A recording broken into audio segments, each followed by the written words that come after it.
I stepped into the greenhouse. The moment I did, I was too shocked to speak. What was inside wasn't a farm. A small table, pipe chairs, and a few cases of beer bottles were laid out, with a mattress spread over them.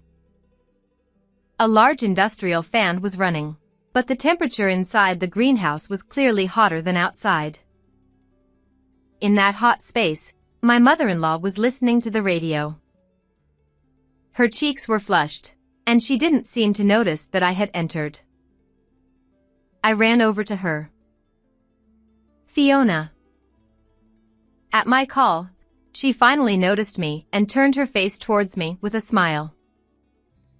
But she couldn't speak, only moving her mouth without sound. This was bad. I took her out of the greenhouse. Sitting her in the garage, I ran to the nearby vending machine. I just needed to get her something to drink. I rushed back to her with a cold sports drink. She drank it eagerly, like a child gulping down juice. Watching her, I couldn't help but cry. Once she looked a bit better, I spoke up. "I can't stand this anymore. Please come to our house right now. I'll go get the car." Just as I was about to leave to fetch the car, she grabbed my shirt and said something. "Fiona?" Looking into her eyes, I asked what it was. In a small voice, she said, "I appreciate it, but it's impossible. We're practically strangers now." Her face was expressionless, as if she had given up on everything. "What do you mean?" It was a day of gentle, quiet rain. My husband, Matt, and I were talking with our heads close together. "Maybe we should take turns checking on her, like Quinn suggested." He sighed deeply. We were talking about Fiona, my mother-in-law. Matt's elder brother Ian, his wife Helena, and their child Scout lived with her at his family home. Last time we visited with travel souvenirs. "Bring the tea quickly." Helena called out to Fiona in the kitchen, sounding haughty. I wondered why she sounded so high and mighty. As I stood up to check. "Oh, don't worry about it. It's always like this." Ian stopped me. I exchanged glances with Matt, who then stood up. "Hey, Matt. I said don't worry about it." Ian shouted in a threatening tone, completely different from how he spoke to me. Matt, unable to defy his brother, sat back down. While all this was happening, Fiona brought the tea and slowly placed it in front of us. Watching this, Ian muttered, "You're so slow. Can't you move any faster?" I wasn't the only one who heard it. Scout, fiddling with a smartphone nearby, smirked. "If you're done, go back to your room quickly." Helena coldly told Fiona as she brought some snacks from the kitchen. Immediately, I said loudly, "I came to see Fiona. Let's have tea and snacks together." Helena sighed dramatically. After a moment's thought, "I'm fine. Quinn, Matt, please take your time," she said before heading to her room, looking lonely.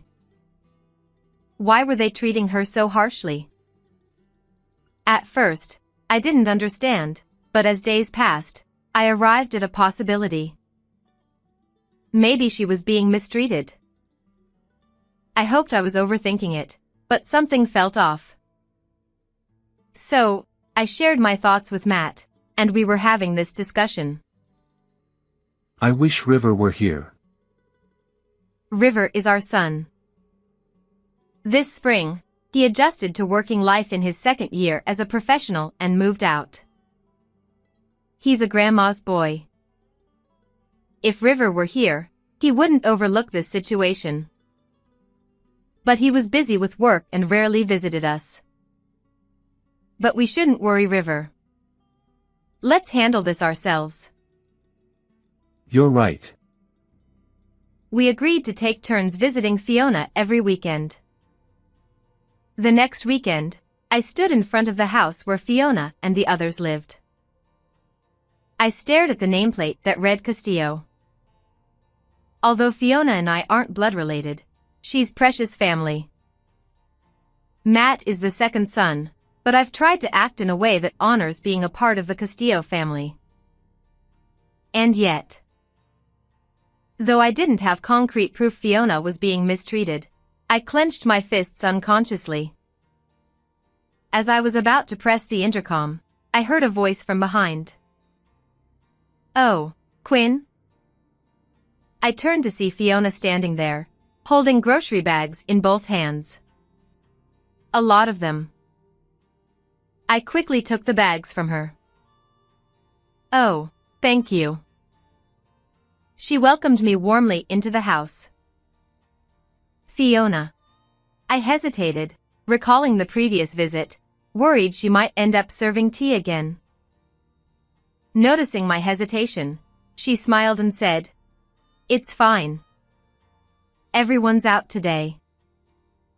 I placed the bags on the table and casually asked about the large amount of groceries.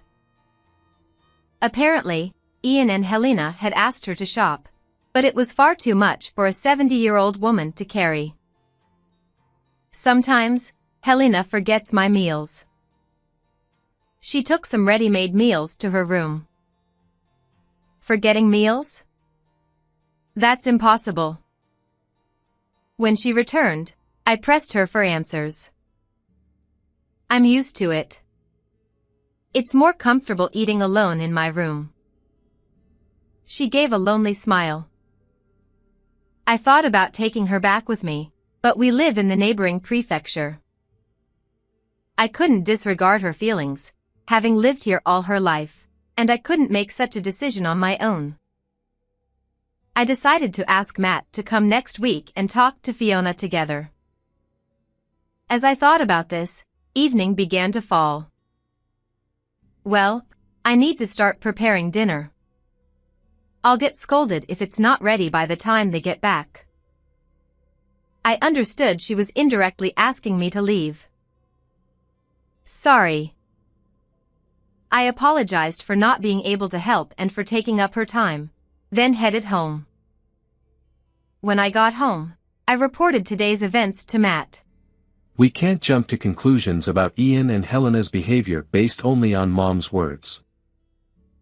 I was disappointed by his ambiguous response, but it was true that I hadn't seen Ian and Helena's behavior today. Matt was scheduled to visit next weekend, and I decided to accompany him. "I'll go with you next week. If they mistreat her even a little, I want to bring Fiona here." I looked at Matt intently. All right. If you think so, we'll talk to Ian on the spot. Conceding to my pressure, Matt quickly finished his meal and started watching TV in the living room. He knew that saying anything unnecessary would lead to trouble for himself. "Honestly, you're only sensitive about things like this," I muttered as I watched his back while he watched the baseball game. The next weekend came. I planned to go with Matt to see Fiona, but a problem arose at work. I was stuck dealing with it, so I ended up leaving it to Matt alone. "Make sure you handle this properly." Before leaving for work on my day off, I urged Matt, but I still felt uneasy. "Would it be okay? I'm really sorry for making you work on your day off. I can handle the rest alone." Noticing my restlessness, the colleague who caused the trouble spoke up. It was past 3 p.m. Going home now would only make me more anxious. "I'm sorry for making you worry. Let's finish up together." I wanted to focus on work now. Relieved, my colleague bowed her head. After finishing the task together, I returned home to find Matt waiting with dinner prepared. "How did it go?" I asked as soon as I saw Matt. Let's talk over dinner. He began heating up the soup. According to him, Ian and Helena were home today. My mother-in-law was initially talking with us, but then my brother-in-law suddenly shouted at her. How long are you planning to stay? Get back to your room already. My husband was shocked, but my mother-in-law obediently followed his orders. You can't just shout at someone for no reason. My husband looked uneasy. Since childhood, my brother-in-law had been hot-tempered, and my husband seemed unable to stand up to him. But this was too much. I'll go talk to him next week. As I stood up, unable to contain myself, my husband said something unbelievable. Next week isn't good for me. It was my turn to go next week, so I didn't need my husband to accompany me. I'll go alone. If my husband couldn't confront his brother, I would talk to him directly. Even my brother-in-law would have some reservations with me. But my husband was indecisive. I'm not feeling well either. Please, don't rush in alone. This was the first I heard of him feeling unwell. I stared into his eyes, but he quickly looked away. Let's wait until my health improves and I can arrange things. He mumbled and quickly finished his meal before heading to the bath. What was going on? His own mother was being mistreated. But there might be complexities in the sibling or parent-child relationships that I didn't understand. If I intervened rashly, it might make things worse for my mother-in-law. So, with a feeling of unease, I decided to wait until my husband's health improved. A month later, I decided to take a longer summer holiday using my paid leave. Since that day, things had been awkward between my husband and me. I called my mother-in-law several times, and she reassured me that she was fine, but I couldn't help worrying. On the first day of the holiday, I confirmed that my husband had left for work and got into my car. It should be okay if I just check from the outside. Throughout the month, I couldn't stop thinking about my mother-in-law. I decided not to meet her face to face but to drive by her house to see how things were. With that in mind, I set off. 2 hours later, I arrived at a supermarket near my in-laws' house and decided to walk from there. The August sun was scorching, and sweat quickly covered my body. Although this rural area was cooler than the city, it was still hot. By the time I reached my in-laws' house, I was exhausted. I should have bought a drink at the supermarket. I decided to tell them I happened to be nearby and asked to be let in, worrying more about my own condition. I rang the doorbell, but there was no response. Maybe they were out? I went to check if my brother-in-law's car was in the garage at the back of the house. There was a field behind the house, so it was possible my mother-in-law or Helena were working there. The garage was empty, and my brother-in-law's car wasn't there. But something else caught my eye. Has this greenhouse always been this clean? The greenhouse next to the garage, which had been unused and tattered, seemed to have new plastic covering it. I peered inside and saw a figure. My mother-in-law or Helena must be inside. I found the entrance and stepped into the greenhouse. I was speechless at what I saw. Inside was not a field but a small table, folding chairs, crates of beer bottles, and a mattress. A large industrial fan was blowing hot air around, making it even hotter inside than outside. My mother-in-law was listening to the radio, her cheeks flushed, unaware of my presence. What an unusual sight. I rushed over to her. Fiona. she finally noticed me, smiled, but only moved her mouth without making a sound. This is bad. I led her out of the greenhouse and sat her in the garage, then ran to the nearest vending machine.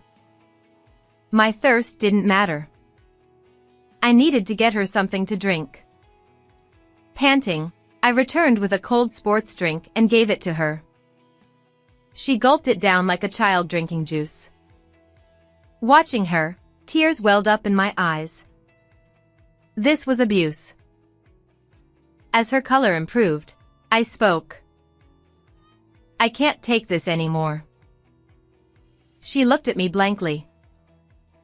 Come stay with us. I'll bring the car around.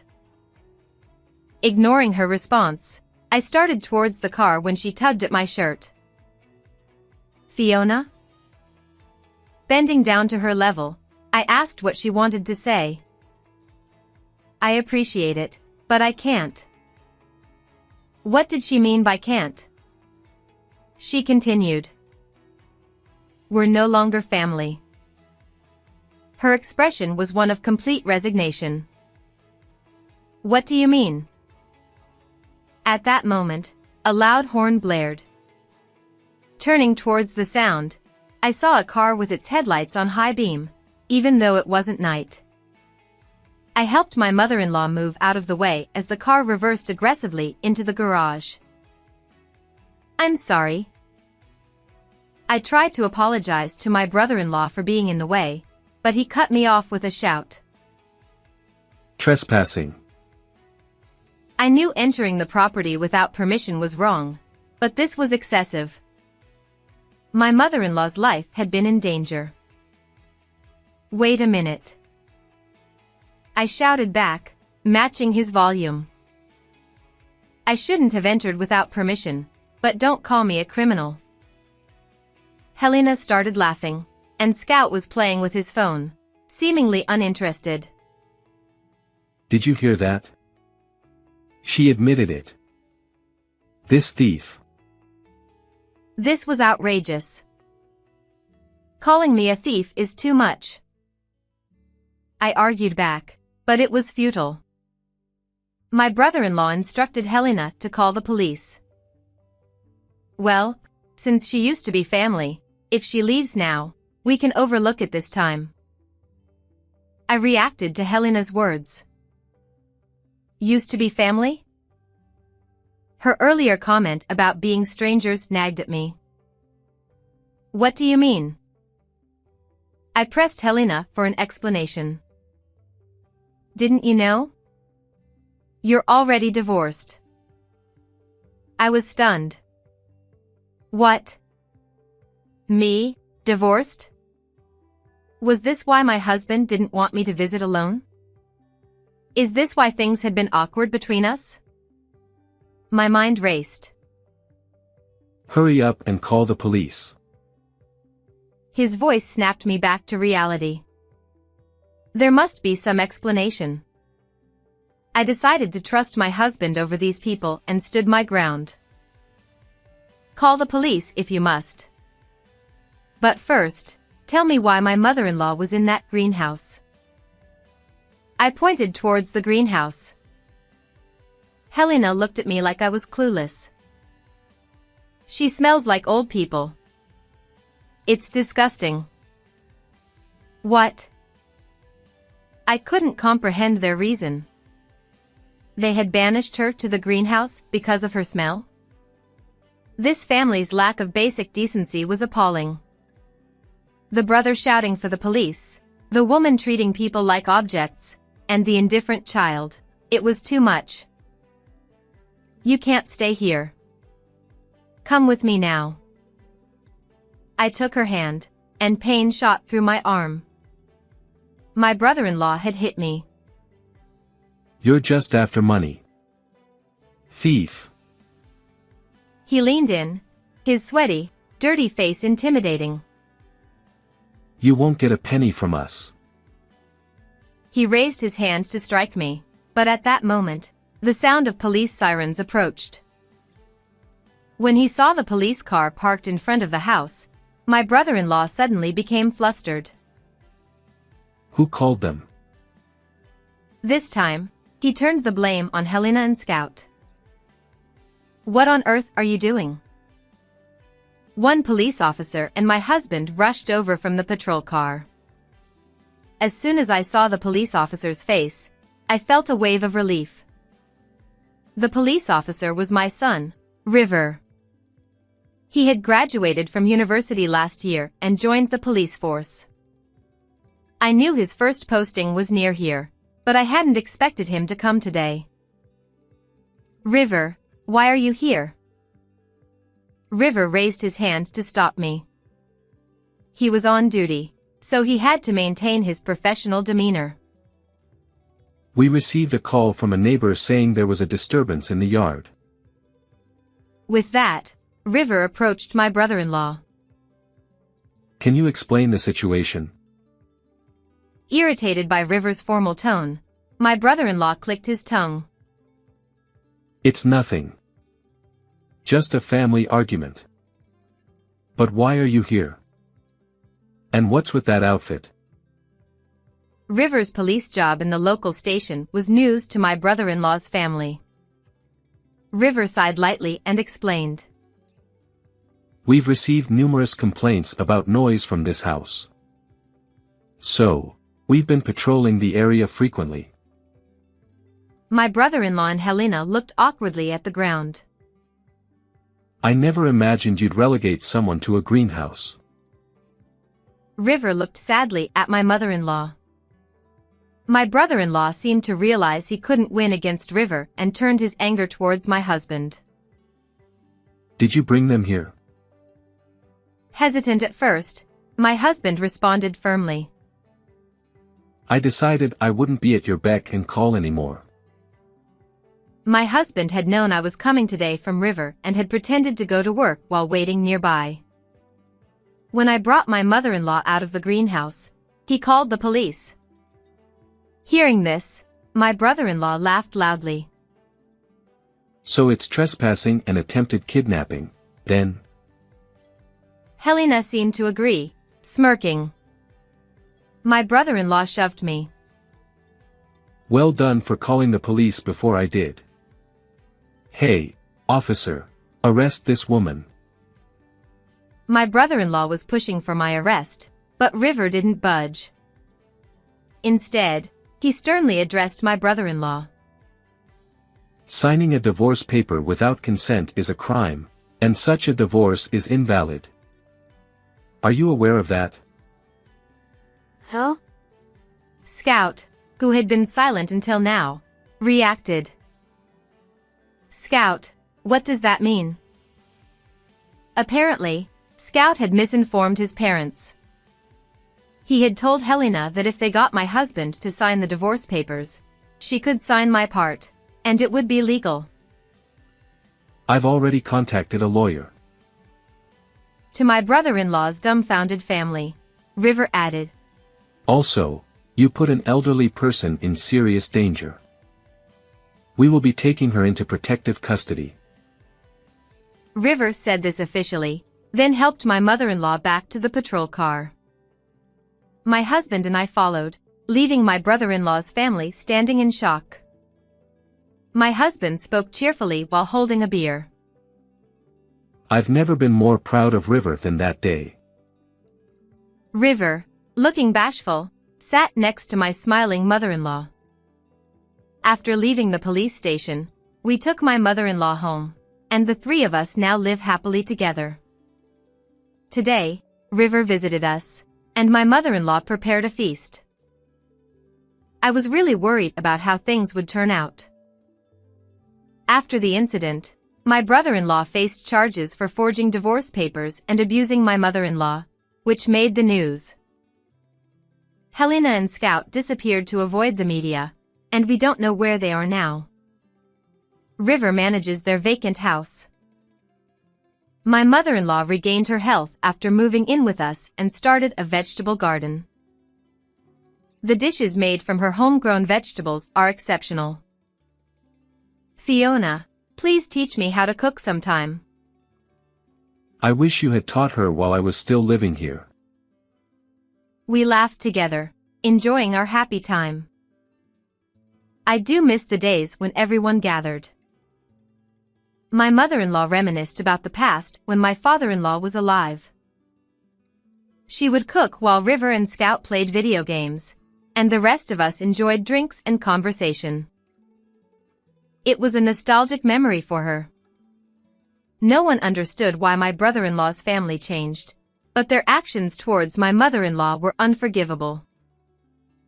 I took a swig of my beer, hoping that one day I might forgive them while savoring the precious moments with my family. How did you like today's story? Don't forget to subscribe to our channel. See you in the next video.